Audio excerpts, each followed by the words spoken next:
Yo, what's up guys? So for today's video ay maghahanap kami ng gagamba. So kasama ko naman dito si Yuan guys at si Mariboy. So may nakita dito si Yuan na isang tigre na gagamba. So medyo malaki rin to guys yung nakita niya. Ayun, tumalon pa nga. So dito guys ay may nakita akong gagamba. Ayan. So medyo malaki na rin to guys. Good size na rin. Ayun, so kukunin na natin to.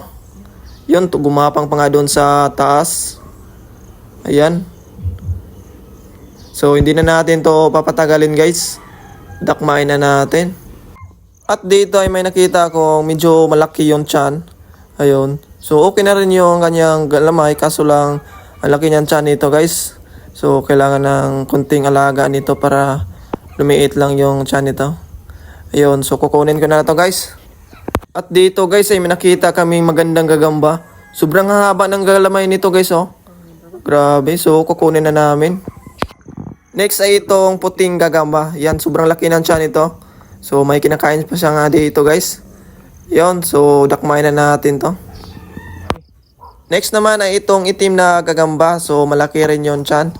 So, okay naman yung kanyang galamay. So, good size na rin to guys pag liliit yung kanyang tiyan. Ayun, so dakmain ko na. At dito guys ay may nakita kami tigring triport. Ayun, so may kinakain siyang langaw. Ayan. Grabe, sa pulagad guys. Ganda nito guys kasi mahaba yung galamay. Kaso lang 3/4 siya. So okay na rin to guys. Kukunin lang natin to kasi pamigay natin mamaya sa mga bata. Sobrang dami kasi mga bata dito sa amin guys. Ayun. So yun, bigay natin to. Next naman ay itong gagambang itim. Sobrang laki ng tiyan nito guys. Busog na busog. Yan, sobrang dami ng pagkain niyang nahuli. So kukunin na natin. Next naman guys ay itong gagambang tigre. Ayun, sobrang haba ng galamay nito. Yan, sakto lang yung kanyang tiyan. So, kukunin ko na guys. At dito guys ay may nakita kong sapot. So, mukhang kakasimula pa lang gumawa ng bahay. Ayun, so itong gagamba guys ay tigre. Ayun, so tumalon pa nga.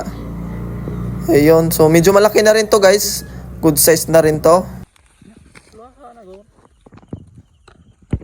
So ayun na nga guys, andito na kami sa bahay. So papakita namin yung nakuha naming gagamba.